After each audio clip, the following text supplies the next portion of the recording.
We're going. Hi everyone, this is track one. This is Melanie Ensign. She's a local here in Boston, goon for DEF CON. She also participates in Roots Asylum. She has a master's degree in corporate communications, and this is the talk, Hacker or Criminal, Repairing the Reputation of the Infosec Community. Thank you. Can you guys hear me okay? This is my first time with the rappel, and it does not feel cool. So I just want to make sure it's working. So a couple of things before we get started. One, there's a glitch, so if you are prone to seizures, just be prepared that the screen is flickering. But I need to just start with a couple of disclosures for you guys. One, the things that I'm about to share with you do not represent the views or opinions of my former employers, my current employer, or any of my former clients. These are all my crazy thoughts, and I'm responsible for them. The second thing I want you guys to be aware of is I do not come from an engineering background. So as my bio mentions, my background is in communications. My formal training really focuses on the human and people aspects of security. And then the third thing that I want you guys to keep in mind is that this is not a all-exclusive, comprehensive conversation that we're going to have today. I hope that what I'm sharing with you will start and spark some additional conversations within the community. So hopefully this will just give you guys a couple of new ideas, different ways to think about our reputation in InfoSec. So why am I here? What is our reputation in InfoSec? Why is it something that needs to be addressed? How many of you are familiar with Title 18? All right. How many of you think that Title 18 actually is working to make security better and more effective? All right. So the direction that we're heading in, particularly with legislation right now, there's certainly a place for government when it comes to consumer protection and disclosures and things like that. But I don't know many people who would be really comfortable with the government regulating the very tactical operational decisions that we make on a day-to-day basis in security. And yet that's where we're headed, because quite frankly, our story as an industry really sucks. We have a reputation outside of our kind of close-knit group that we need to have more oversight. Somebody needs to come in and save us, whether it's the government or a vendor. There seems to be this need that we still have not grown out of our adolescence, and we need some parenting to come in and regulate what we're doing. That's obviously not true of who we actually are, but that's our reputation. And so I want to talk a little bit about what reputation is. So it's really the gap between the reality and the perception. And right now our community has a big problem in the way that people view us versus who we actually are. So what people think about us tend to be rogue. Security's super complicated and complex. There's a lot of criminal activity. We're very controlling, right? We're the team within the company that always says no to everything. And we're very cynical. And that, while those things may sometimes be true, that is by and large what our external reputation is, and it gets in the way of us trying to work with other organizations and to take ownership and control of our own reputation and what our goals and outcomes need to be. On the reality side, these are the things that I wish people knew more about security. Incredibly imaginative. Security is really all about problem solving. And the creativity and kind of the innovation just from a thought process that comes out of our community is by and large flying under the radar when it comes to public reputation. Incredibly nuanced. Think about all the different kinds of skill sets and the different types of expertise that you can have in this space. I mean, I'm a perfect example of you don't have to be a super technical engineering person, and yet that nuance within our community doesn't get expressed enough, in my opinion. Our community is incredibly creative. Think about all the musicians and artists that we have in addition to our day-to-day security work. Security professionals, in my experience, are also incredibly charitable. BSides is a really good example of that. You have a group of volunteers who have come together to exchange information and have a conversation. My bio mentions that I work with Roots Asylum, which is a kids hacking conference that takes place during DEF CON. Again, that's all volunteers, incredibly giving and generous community. And security professionals also are incredibly courageous. Every single day, somebody is going head-to-head with an attorney or a product manager or a PR person. Like, those are courageous conversations. And we don't get enough credit as a community for the really great things that we're doing. And we're kind of letting people outside of our community, whether it's the government or media or consumers, tell everybody who we are. And we're not doing a good job of telling that story for ourselves.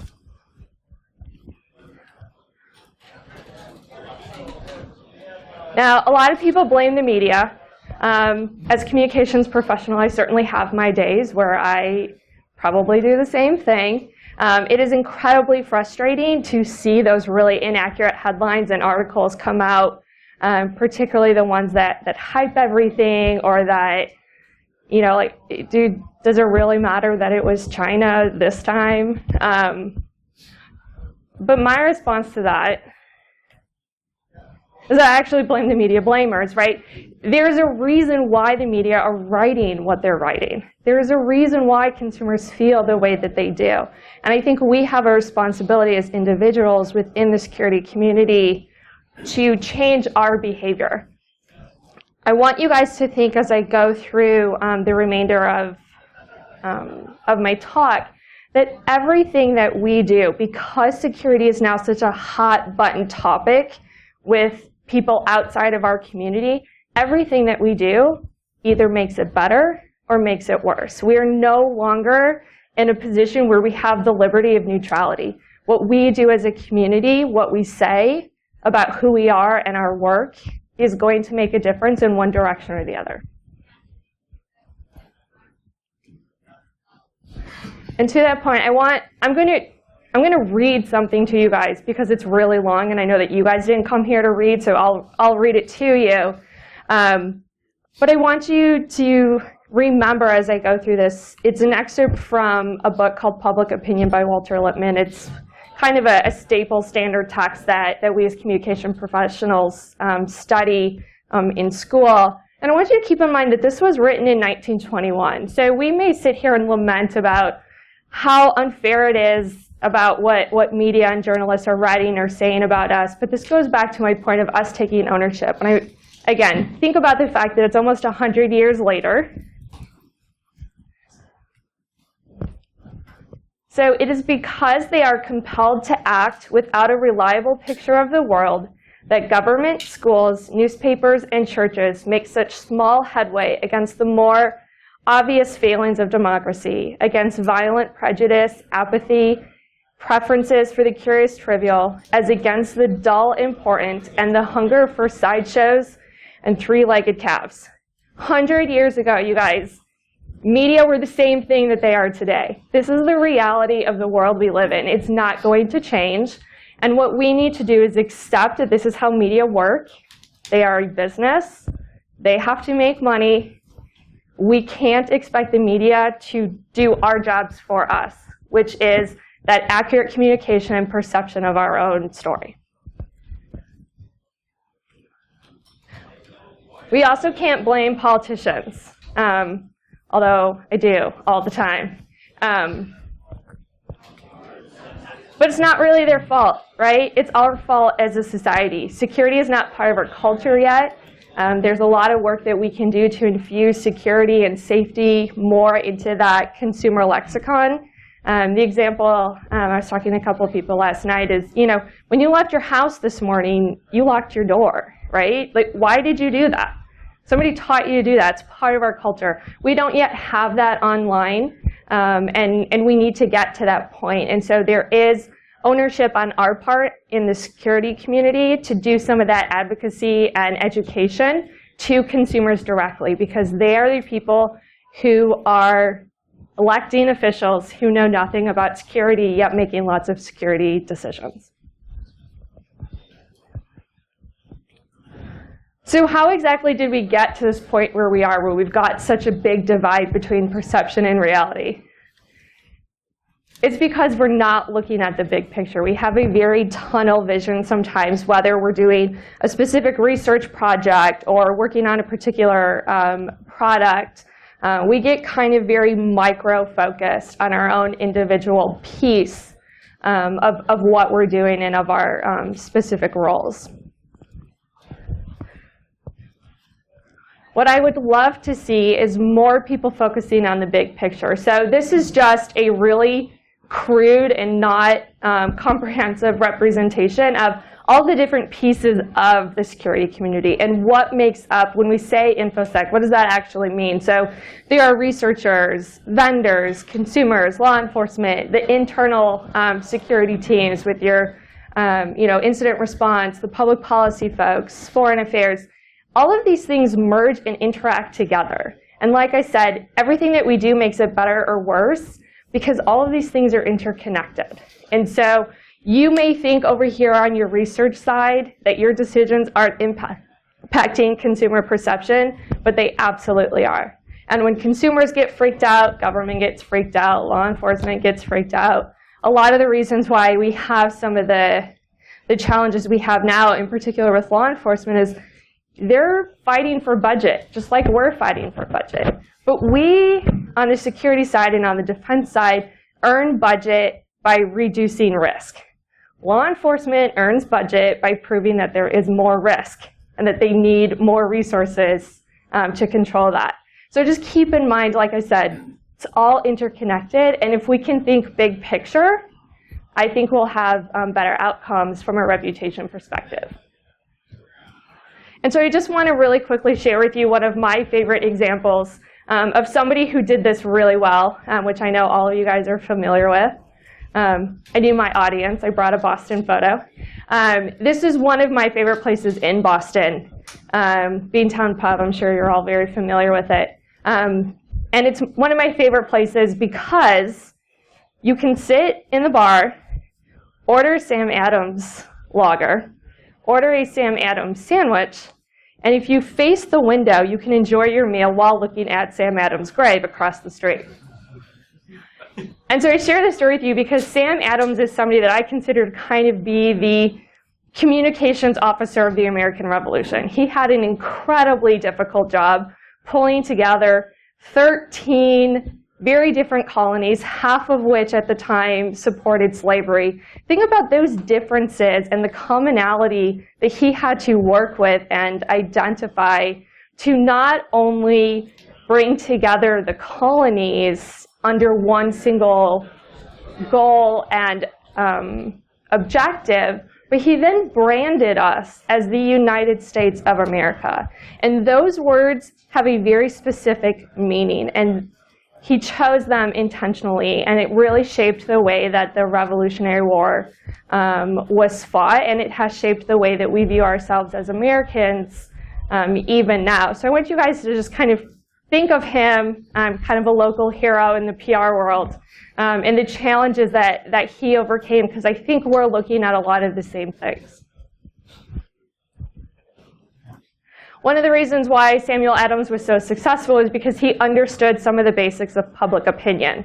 Again, these are realities of human nature, the way that we communicate and connect as human beings in a particular society. So this is kind of the baseline of what we're dealing with. So from a security perspective, we need to think about how do we tell our story? How do we communicate kind of within the realities of how the human mind works?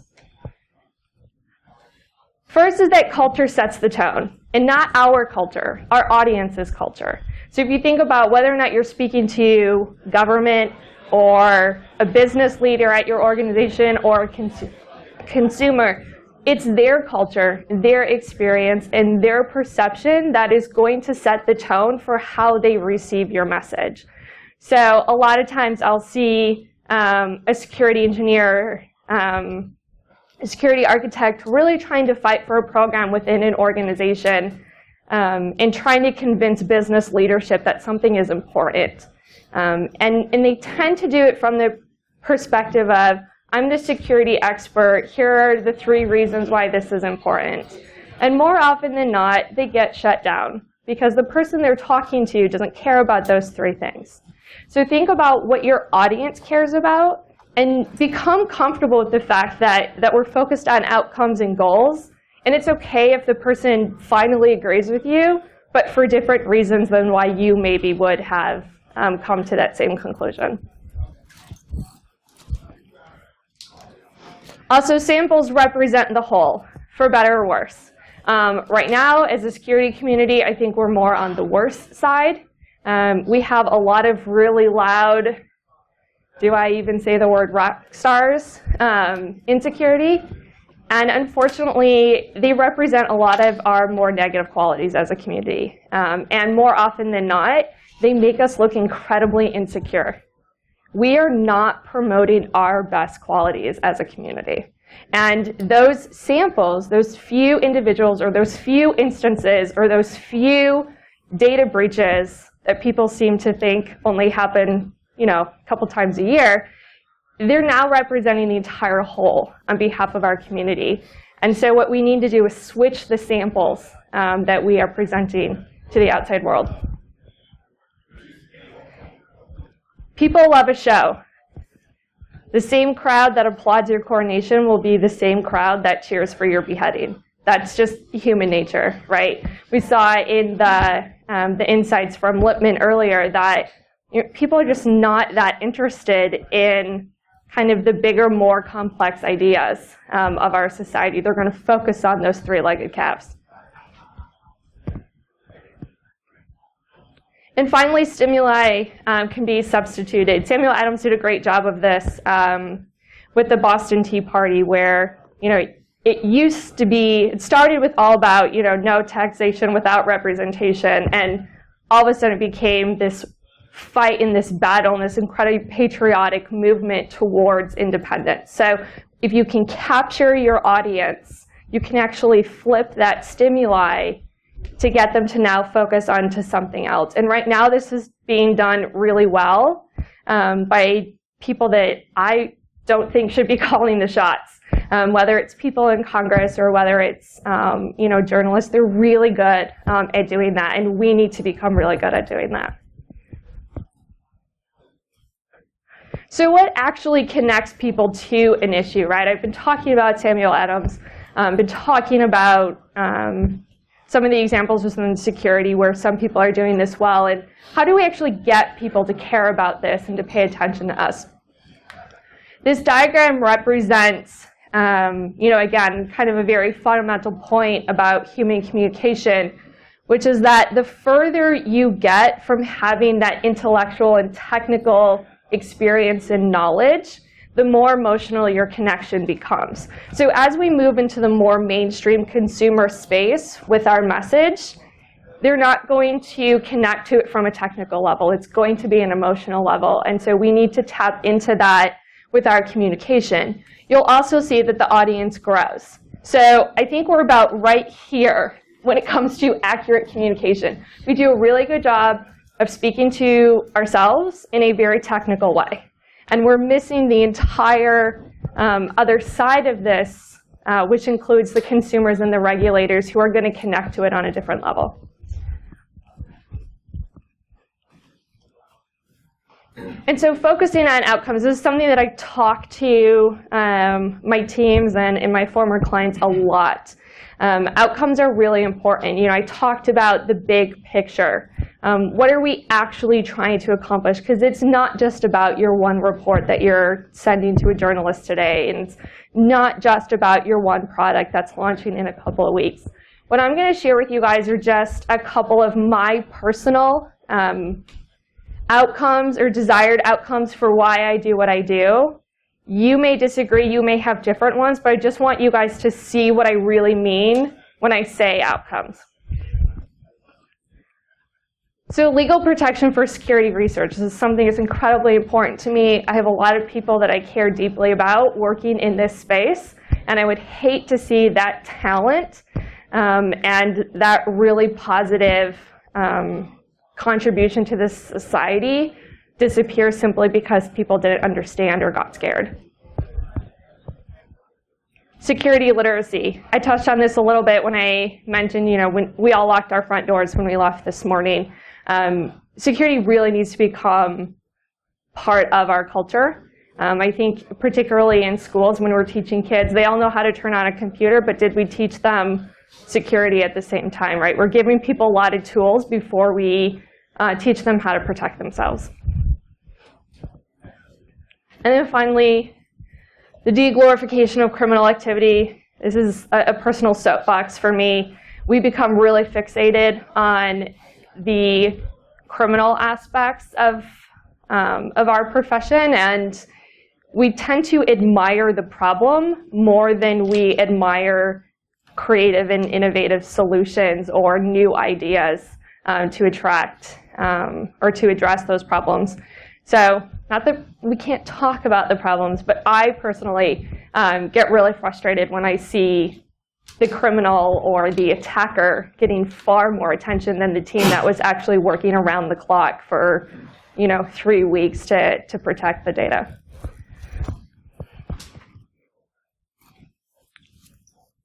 So I'm going to take you through an exercise called Start, Stop, Continue. This is something that I used to do a lot in my previous life when I was a consultant. And it's just, again, some recommendations on things that we could start doing as a community, things that I recommend we stop doing as soon as possible, and then some things that we can continue doing that I actually think are really helping us in pushing our reputation in the right direction. So things to start. Focusing on our strengths. I mentioned that we have a lot of attention on our kind of more insecure areas of our community. Focusing on our strengths. If you remember back in one of the previous slides, all of those really positive things I had on the left side in terms of these are things that make us really awesome and things that we contribute in a unique way as security professionals to society. If we focused on those things, I think it would make a huge difference in the way that people viewed security. Prioritizing consumer education. Again, this isn't something that we can just expect the media to do for us. It's 2015. There are a gazillion communication channels. You don't have to go through journalists. We can actually go directly to our audience in many cases. Collaborating with other disciplines. There's actually going to be a really good talk this afternoon at 3 o'clock. This is my shameless plug for somebody else.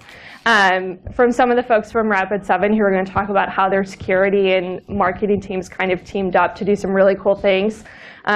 I think that's really important, particularly from a comms perspective. We can be your best advocates internally and externally. So think about what are the skill sets that may exist in your company or in other organizations that we need in order to reach the desired outcome. This is another huge personal pet peeve of mine is bad research and bad reports. I will tell you, they do get a lot of media attention. And all of my journalist friends tell me that that is because it is hard for them to tell the difference. They do not have the time to look under the hood and recognize that this is probably some really shitty methodology with some questionable numbers attached to it.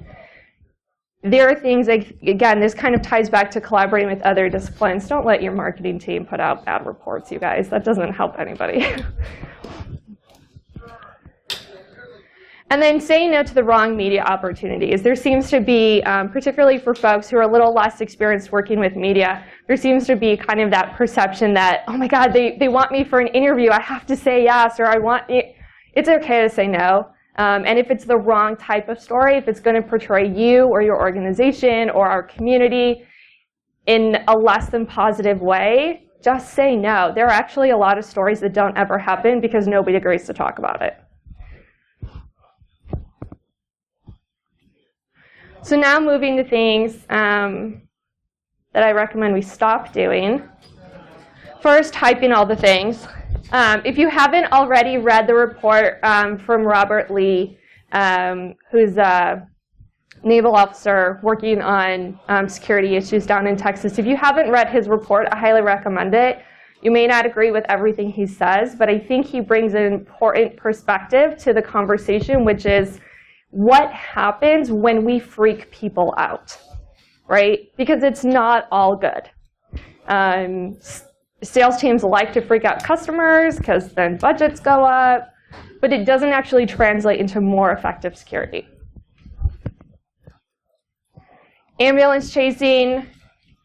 Guys, everybody has data breaches. Everybody's been compromised. We are not doing anybody a service by continuously pointing fingers at people when they have those problems. Now, that doesn't mean we don't talk about it so that we can learn from it.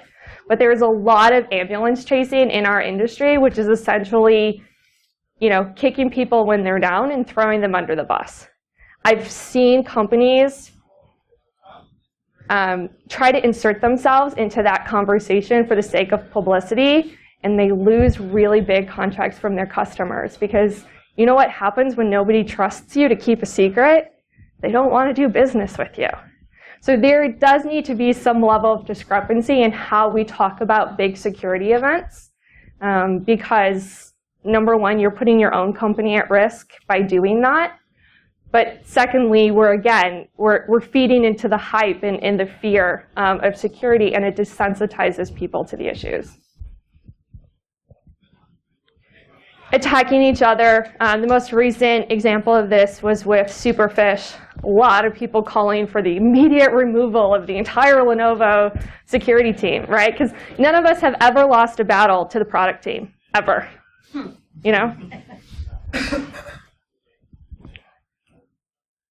then again, I touched on this earlier, relying on the media to educate is not a journalist's job to become a security expert. They need to be security literate so they can write articles. And that's pretty much the extent of their responsibility. So things that continue, things that I actually am really proud of the security community for doing that I think we should continue. Learning the culture and the language of business. I've seen more and more of these types of conversations happening at cons and at other events where we're learning how to speak to people who don't speak security. And I think that's really important. And engaging through social media. I love to see the conversation that happens particularly on Twitter between the members of the community. I think Infosec, more than most other industries, has really gravitated towards that platform and sharing information and lessons learned and kind of exchanging ideas. And I think that is something that tremendously benefits our community because media pay attention to the things we say on Twitter. They actually write stories. I mean, I really think that Taylor Swift is the most quoted Infosec person. So, I mean, people pay attention to that. And so what we say and what we do on social media makes a big difference. Educating journalists. Not everybody is going to get as far as maybe somebody like Dan Gooden at Ars Technica has gotten, and that's okay. Not everybody needs to get to that point, but they need to understand enough that they can write things that are true and they can write things that are helpful. So instead of just pulling the fire alarm on people, we should be following up, saying, yes, this terrible thing just happened. Here's what people should do to protect themselves. The more that we can actually provide that advice and counsel and recommendations, we're going to get a lot closer to that goal of including security in our daily culture and in our society. And then supporting the community. You guys came to BSides, so you can check this off. It's a really, really supportive community. And again, if you think about the big picture, what you say, what you do, every time you talk to a reporter, every time you give a talk, it's impacting the entire community. Everything we do either makes it better or makes it worse. So I'm going to wrap up with just a couple of quick tips for working with media. I think this is probably one of the areas where most people come in contact with that big picture impact. And I know there have been a lot of talks recently at different cons about working with media. So I tried not to duplicate things that you may have heard before and to build on top of them. First, seek respect, not attention, right? Again, think about big picture. What's the outcome that we want for our community? What kind of reputation do we want to have? Respect for our community, in my opinion, is far more important than any short-term publicity that may come out of, perhaps the wrong kind of conversation. You're a resource, you're not the story, right? I see a lot of times researchers in particular can get really frustrated when a journalist does not represent their work the way that they want it to be. But you're not the story. You're a resource about something bigger. And so think about that again when you engage with a reporter. What is your role to play in the larger community? And what can you say and what can you share that's going to benefit the whole? Of course, off the record is a myth. But I want to tell you, it's not just about whether or not something ends up in print. It's because, believe it or not, journalists are people. And every time you have a conversation with them, what you tell them is going to impact the way that they view the next person that they talk to, right? So off the record isn't a myth, not just because anything you say is fair game for a journalist, but because you are impacting their perception and their opinion of you and the people that you work with. So that conversation is going to carry over into the next conversation. And so again, think big picture, think outcome. It's not just about one article or one story. And then a couple things about journalists. They're incredibly busy. Most good journalists these days are working on at least 10 stories at a time. That is a lot. If they're writing for an exclusively online publication, it's probably even more because they're filing several stories a day. So just be courteous of their time and work really closely. If you have a PR team or a media team, work really closely with them. I see a lot of engineers who might spend like 25 minutes explaining some very technical issue to a reporter, and it shows up as 3 words in the article. If your PR team is good, they could have told you that before you got on the phone, and you could have just given the reporter that one little soundbite that they needed. They don't understand security, by and large. We do have a really great handful of journalists who I think have put in the time and dedication and have decided that this is something that they want to get really good at. But that's few and far between, and we should be okay with that. Don't hate reporters because they have a different focus. But you need to understand that they don't understand security, right? And they need to understand, what we need to help them with is, what should their readers know, right? So if you're talking to somebody from the USA Today, their readers are not security engineers. It's my mom in Iowa who calls me to like Geek Squad her Fitbit, So how do you explain those concepts to a reporter so that they can accurately, again, portray it to their readers and not just pulling the fire alarm that the sky is falling, but here's what you now need to do to protect yourself.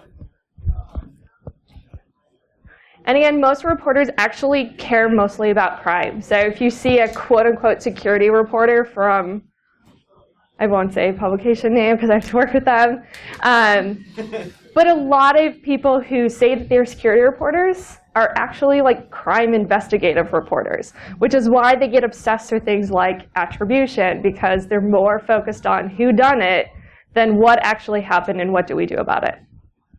And so just be mindful of that. When I talked about saying no to the wrong types of media opportunities, this is what I'm talking about. If the reporter is simply not interested in talking about positive things, which there are positive things that happen in security, if they're not going down that path, it's okay to say no.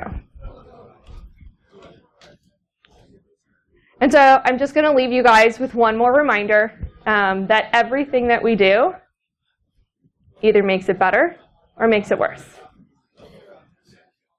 So that's it. Any questions? Yeah. One of the things you said, as a technical person dealing with someone in the media, there's quite a big gap. And you said one of the things we can do is work with like our marketing and our PR departments to try and bridge that gap. Do you have any advice for bridging the interim gap? Yes. Yes. Yeah. So while I talk to you guys about communications, I also talk to communications people about security because I think there is a huge gap there. And a lot of times, I've spent a lot of my career kind of sitting in the middle between an internal security team who's focused on protecting our own infrastructure and then a product team who wants to be really loud about everything because they think that publicity somehow leads to sales. It doesn't always. I have no idea how PR really somehow convinced the world that media coverage leads to revenue, but most of the time it does not. And so I think part of educating your communications team, I think, is really important. I was really fortunate early on in my career to work with a team that included me on everything. I have daily conversations with security engineers. They need to know what's happening in your world all the time. Your communications team should be able to really quickly rattle off the 10 things that could hit the fan today and impact your company. So that, I think, really close interaction with your marketing communications team is really important in helping them understand that you can be a resource for them and kind of give them a heads up of potential issues, while at the same time they can then tap you if, for example, the right kind of media opportunity does come up and they need some expertise. Is that helpful? Yeah, thank you. There is a gap. We're working on it. Yeah, well, we were talking about the most extremes, and I see quite a bit of a gap even here at the interim step. Yeah, and I rant a lot in the communications community about how the tech part of tech PR is simply not optional. If you're not going to get into the technical stuff, just cross that off your resume and go work in fashion. Yeah. Melanie, great presentation. Really appreciate it. I wonder, when you're talking about the problems that we have as security professionals and the things that we should stop doing, one of the things that we are probably one of the best populations in IT at doing is pointing fingers at someone other than ourselves. I point particularly, one of my biggest pet peeves is the fact that every time something goes wrong, inevitably a user is blamed, a developer is blamed, a responder is blamed. We're great at blaming other people, but we have some serious problems as far as our industry is concerned and where we focus our attention. You point to the crime aspect, and I think that we do that. And I think that the industry is really well designed for a revenue model of subscribe and respond, versus protect. And so I wonder how you might address the objective of how we pump up, the media image of ourselves as a community first on the positives, while still being able to address what some of the fundamental problems that we have, as far as trying to deflect any attention away from ourselves. Yeah, it's a really good question. And did everybody hear that? Okay. So I think the media aspect of that, I think, is always going to be a challenge for us, simply because if it bleeds, it leads. The bad news sells, and we have to give journalists some credit that they need to make rent too. And so that's why I talk about not relying on media to do this for us. I think there's always going to be that level of super hyped up, kind of fear-mongering reporting going on, simply because that's the economy of the business that they're in. I think what we can do to kind of counterbalance that is, first of all, there are some journalists who are really interested in the creative aspects of what we do. They are actually getting really into new ways of thinking and new ways of talking about security. And they care deeply about helping their readers understand security at a very fundamental level to help protect themselves. So those are the types of journalists that, again, work with your PR team. But those are the journalists who I think we should be feeding more things to.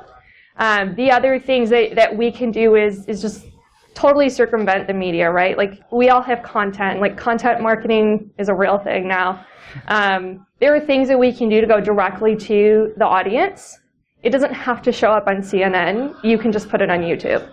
And your other business units and your marketing teams can help you promote that content. I think we're at a point now where some pieces of the media just aren't going to get better because of the business that they're in.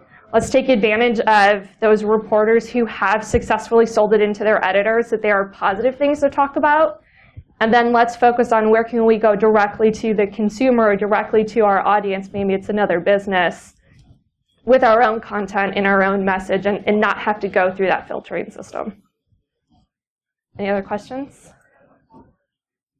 Yeah. Do you think there's occasionally message fatigue? Like, for example, like WordPress vulnerability, I think we hear about one of those every week. At least I hear about one, it seems, every week on certain podcasts that some people hear often. And do you think people just become numb after a while? Yes, I do. How can we combat that? So I think the issue with something like for WordPress, for example, we still need to know about those things, right? That information still needs to be shared because there are action items for us to then go protect ourselves. I think where we're at right now is that the media landscape is a little bit like a feeding frenzy when it comes to security. I think that's going to phase out. Like, right now, we're the new kind of hot novelty thing, like, oh my God, a data breach, because no one's been working on this for 30 years, and most media just finally showed up to the party. So I think there is going to be kind of a trail off where those types of vulnerabilities maybe aren't going to get a headline, but are still going to be shared amongst the community because, like I said, there are things that we need to do about it. We need to know that those vulnerabilities are there. I think right now we're just it's our 15 minutes, and you'll see that most reporters who are covering those types of things are the ones who don't understand security because they're like, oh, I'm just going to take this blog post from WordPress and stick it on my site, and it's news, right? Yeah. CSI Cyber. Yes. That's my question, basically. What are your thoughts on the role of that TV show in the growing pop culture interest in the hacker mythos? So, Play the drinking game? yeah. It's wicked fun. So, full disclosure, I watched the first episode and just couldn't get past that. So if it's gotten better since the first episode, I'm unaware of it. I think what it represents is that there's mainstream interest, but again, it's from a crime perspective, right? We didn't get our own show. We're not superheroes in the show. We're the criminals and the detectives, right? So I think this show in and of itself represents kind of where the mass consumer audience is in terms of the way that they think about security. I also think, having seen the show, nothing like important really happens from a security perspective. We're not teaching people bad things or good things on that show. It's mostly still CSI with some color-coded stuff on the screen. Red code. Yeah. Wouldn't it be great if detecting malware is really that easy? Like, oh, it's the red one. But I think the most important. I think to your question though, I think the most important thing about the show is what it can tell us about what the audience thinks. Any other questions? Awesome. Well, thanks. Oh, yeah, Jack. If nobody else, I want to talking to the role model aspect. One of the crusades I've had in the past year talking about the history of Infosec is that when we talk about reformed hackers, a lot of people point to, I'll say it, right? If you want a model of a reformed hacker, if you have to talk about what hackers are, even the ones that have a checkered past, right down the street is Robert Tappan Morris's office. He was the first person convicted under the CFAA. It was non-criminal and it was non-malicious intent, but he released the first worm. He's why we have a cert. He's known for having done something bad. What a lot of people outside our community don't know is that he went on to co-found both BioWeb and Y Combinator, and has been a tenured professor in both electrical engineering and computer science right down the street at MIT. So when just things like, everybody knows Mitnick because he's out on the con circuit promoting himself. Robert Morris is just making the world safer and educating the next generation of people. And so finding those better stories, because that's a good story too.